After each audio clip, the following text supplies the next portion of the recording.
El corazón delator, de Edgar Allan Poe. Es cierto, siempre he sido nervioso, muy nervioso, terriblemente nervioso. Pero, ¿por qué afirman ustedes que estoy loco? La enfermedad había agudizado mis sentidos, en vez de destruirlos o embotarlos. Mi oído era el más agudo de todos. Oía todo lo que puede oírse en la tierra y en el cielo. Muchas cosas oí en el infierno. ¿Cómo puedo estar loco entonces? Escuchen y observen con cuánta cordura, con cuánta tranquilidad les cuento mi historia. Me es imposible decir cómo aquella idea me entró en la cabeza por primera vez, pero una vez concebida, me acosó noche y día. Yo no perseguía ningún propósito, ni tampoco estaba colérico. Quería mucho al viejo. Jamás me había hecho nada malo, jamás me insultó. Su dinero no me interesaba. Me parece que fue su ojo. Sí, eso fue. Tenía un ojo semejante al de un buitre, un ojo celeste y velado por una tela. Cada vez que lo clavaba en mí, se me helaba la sangre. Y así, poco a poco, muy gradualmente, me fui decidiendo a matar al viejo y librarme de aquel ojo para siempre. Presten atención ahora. Ustedes me toman por loco, pero los locos no saben nada. En cambio, si hubieran podido verme, si hubieran podido ver con qué habilidad procedí, con qué cuidado, con qué precisión, con qué disimulo me puse a la obra. Jamás fui más amable con el viejo que la semana antes de matarlo. Todas las noches, hacia las 12, hacía yo girar el picaporte de su puerta y la abría. Oh, tan suavemente. Y entonces, cuando la abertura era lo bastante grande para pasar la cabeza, levantaba una linterna sorda cerrada, completamente cerrada, de manera que no se viera ninguna luz, y tras de ella pasaba la cabeza. Oh, ustedes se hubieran reído al ver cuán astutamente pasaba la cabeza. La movía lentamente, muy, muy lentamente, a fin de no perturbar el sueño del viejo. Me llevaba 1 hora entera a introducir completamente la cabeza por la abertura de la puerta, hasta verlo tendido en su cama. ¡Ey! Es que un loco hubiera sido tan prudente como yo. Y entonces, cuando tenía la cabeza completamente dentro del cuarto, abría la linterna cautelosamente. Oh, tan cautelosamente. Sí, cautelosamente iba abriendo la linterna, pues crujían las bisagras. La iba abriendo lo suficiente para que un solo rayo de luz cayera sobre el ojo del buitre. Y esto lo hice durante 7 largas noches, cada noche a las 12. Pero siempre encontré el ojo cerrado, y por eso me era imposible cumplir con mi obra, porque no era el viejo quien me irritaba, sino el mal de ojo. Y por la mañana, apenas iniciando el día, estaba sin miedo en su habitación, y le hablaba resueltamente, llamándolo por su nombre, con voz cordial y preguntándole cómo había pasado la noche. Ya ven ustedes que tendría que haber sido un viejo muy astuto para sospechar que todas las noches, justamente a las 12, iba yo a mirarlo mientras dormía. Al llegar la 8ª noche, procedí con mayor cautela que de costumbre al abrir la puerta. El minutero de un reloj se mueve con más rapidez de lo que se movía mi mano. Jamás, antes de aquella noche, había sentido el alcance de mis facultades, de mi sagacidad. Apenas lograba contener mi impresión de triunfo. Pensar que estaba ahí, abriendo poco a poco la puerta, y que él ni siquiera soñaba con mis secretas intenciones o pensamientos. Me reí entre dientes ante esa idea, y quizá me oyó. porque lo sentí moverse repentinamente en la cama, como si me sobresaltara. Ustedes pensarán que me eché hacia atrás, pero no. Su cuarto estaba tan negro como la pez, ya que el viejo cerraba completamente las persianas por miedo a los ladrones. Yo sabía que le era imposible distinguir la abertura de la puerta y seguí empujando suavemente. Había ya pasado la cabeza y me disponía a abrir la linterna, cuando mi pulgar resbaló en el cierre metálico y el viejo se enderezó en el lecho, gritando: ¿Quién está ahí? Permanecí inmóvil, sin decir palabra. Durante 1 hora entera no moví un solo músculo, y en todo ese tiempo no oí que volviera a tenderse en la cama. Seguía sentado, escuchando, tal como yo lo había hecho noche tras noche, mientras escuchaba en la pared los taladros cuyo sonido anuncia la muerte. Oí de pronto un leve quejido y supe que era el quejido que nace del terror. No expresaba dolor o pena. Oh, no. Era el ahogado sonido que brota del fondo del alma cuando el espanto la sobrecoge. Bien conocía yo ese sonido. Muchas noches, justamente a las 12, cuando el mundo entero dormía, surgió de mi pecho, ahondando con su espantoso eco los terrores que me enloquecían. Repito que lo conocía bien. Comprendí lo que estaba sintiendo el viejo y le tuve lástima, aunque me reía en el fondo de mi corazón. Comprendí que había estado despierto desde el primer leve ruido, cuando se movió en la cama. Había tratado de decirse que aquel ruido no era nada, pero sin conseguirlo. Pensaba: No es más que una chimenea, a un grillo que chilló una sola vez. Sí, había tratado de darse ánimo con esas suposiciones, pero todo era en vano. Todo era en vano, porque la muerte se había aproximado a él, deslizándose, furtiva, envolvía a su víctima. Y la fúnebre influencia de aquella sombra, imperceptible, era la que lo movía a sentir, aunque no podía verla ni oírla, a sentir la presencia de mi cabeza dentro de la habitación.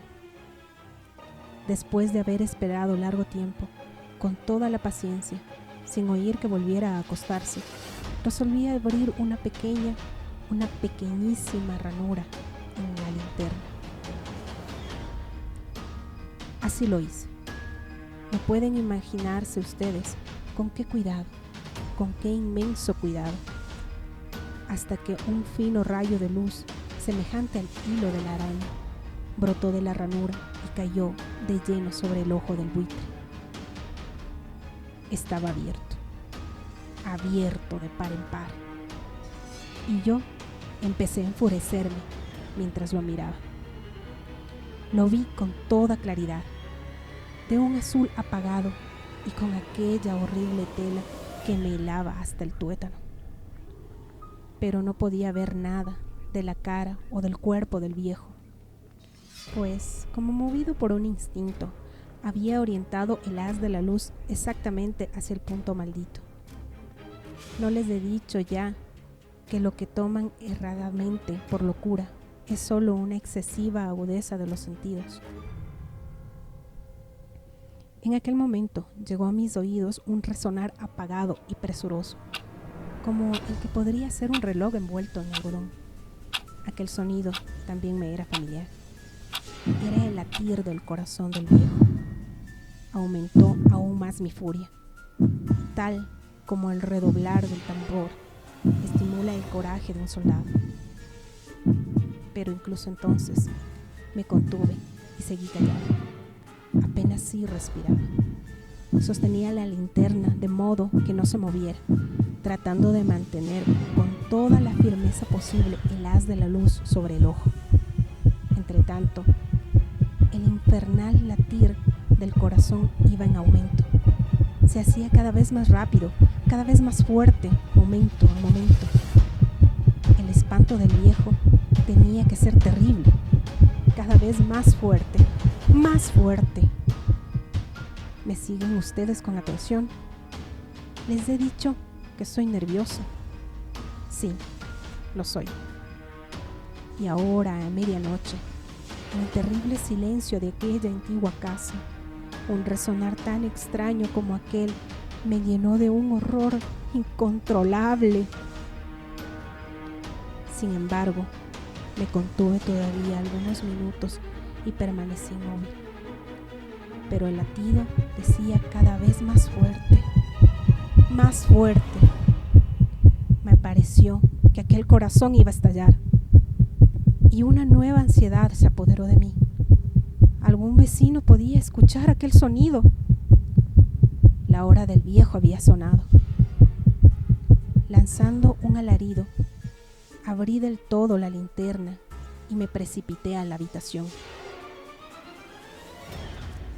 El viejo clamó una vez, nada más que una vez. Me bastó un segundo para arrojarlo al suelo y echarle encima el pesado colchón.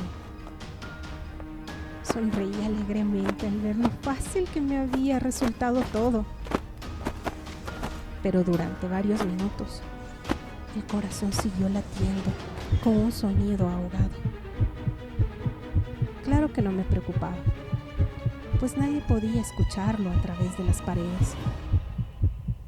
Cesó, por fin, de latir. El viejo había muerto. Levanté el colchón y examiné el cadáver. Sí, estaba muerto, completamente muerto. Apoyé la mano sobre el corazón y la mantuve así largo tiempo. No se sentía el menor latido. El viejo estaba muerto. Su ojo no volvería a molestarme. Si ustedes continúan tomándome por loco, dejarán de hacerlo cuando les describa las astutas precauciones que adopté para esconder el cadáver.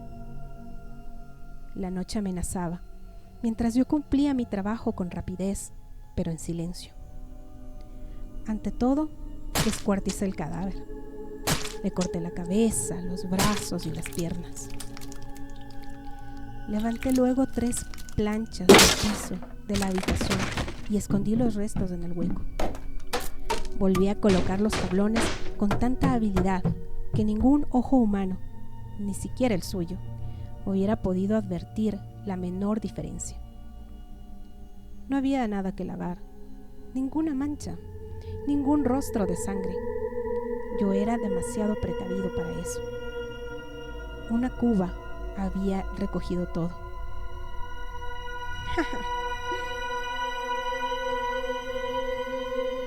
Cuando hube terminado mi tarea, eran las 4 de la madrugada, pero seguía tan oscuro como a medianoche. En momentos en que se oían las campanadas de la hora, golpearon a la puerta de la calle. Acudí a abrir con toda tranquilidad, pues, ¿qué podía temer ahora? Hallé a 3 caballeros, que se presentaron muy civilmente como oficiales de policía. Durante la noche, un vecino había escuchado un alarido, por lo cual se sospechaba la posibilidad de algún atentado. Al recibir este informe en el puesto de policía, habían comisionado a 3 agentes para que registraran el lugar. Sonreí, pues, ¿qué tenía que temer? Di la bienvenida a los oficiales y les expliqué que yo había lanzado aquel grito durante una pesadilla. Les hice saber que el viejo se había ausentado a la campaña. Llevé a los visitantes a recorrer la casa y los invité a que revisaran bien. Finalmente, acabé conduciéndolos a la habitación del muerto. Les mostré sus caudales intactos y cómo cada cosa se hallaba en su lugar. En el entusiasmo de mis confidencias, traje sillas a la habitación y pedí a los 3 caballeros que descansaran allí de su fatiga, mientras que yo mismo, con la audacia de mi perfecto triunfo, colocaba mi silla en el exacto punto bajo el cual reposaba el cadáver de mi víctima. Los oficiales se sentían satisfechos. Mis modales los habían convencido. Por mi parte, me hallaba perfectamente cómodo. Se sentaron y hablaron de cosas comunes, mientras yo les contestaba con animación. Mas, al cabo de un rato, empecé a notar que me ponía pálido y deseé que se marchara. Me dolía la cabeza y creía percibir un sonido en los oídos, pero los policías continuaban sentados y charlando. El zumbido se hizo más intenso. Seguía resonando y era cada vez más intenso. Hablé en voz muy alta para librarme de esa sensación, pero continuaba lo mismo y se iba haciendo cada vez más clara, hasta que al fin me di cuenta de que aquel sonido no se producía dentro de mis oídos. Sin duda, debí ponerme muy pálido, pero seguía hablando con creciente soltura y levantando mucho más la voz. Empero, el sonido aumentaba. ¿Y qué podía hacer yo? Era un resonar apagado y presuroso, un sonido como el que podía hacer un reloj envuelto en algodón. Yo jadeaba, tratando de recobrar el aliento, y sin embargo los policías no habían oído nada. Hablé con mayor rapidez, con vehemencia, pero el sonido crecía continuamente. Me puse en pie y discutí sobre insignificancias en voz muy alta y con violentas gesticulaciones, pero el sonido crecía continuamente. ¿Por qué no se iban? Anduve de un lado a otro, a grandes pasos, como si las observaciones de aquellos hombres me enfurecieran, pero el sonido crecía continuamente. ¡Oh, Dios! ¿Qué podía hacer yo? Lancé espumarajos de rabia, maldije, juré. Balanceando la silla sobre la cual me había sentado, raspé con ellas las tablas del piso, pero el sonido sobrepujaba a todos los otros y crecían sin cesar.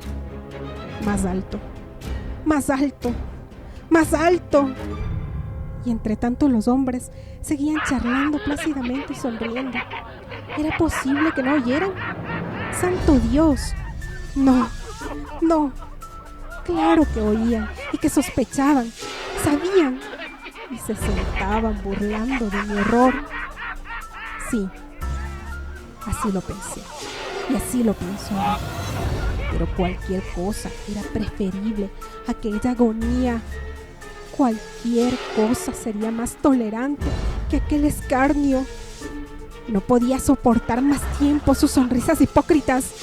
Sentí que tenía que gritar o morir, y entonces, otra vez, escuchen, más fuerte, más fuerte, más fuerte, más fuerte. Basta ya de fingir, malvados. Aullé. Confieso que lo maté. Levanten esos tablones. Ahí, ahí. ¿Dónde está latiendo su horrible corazón?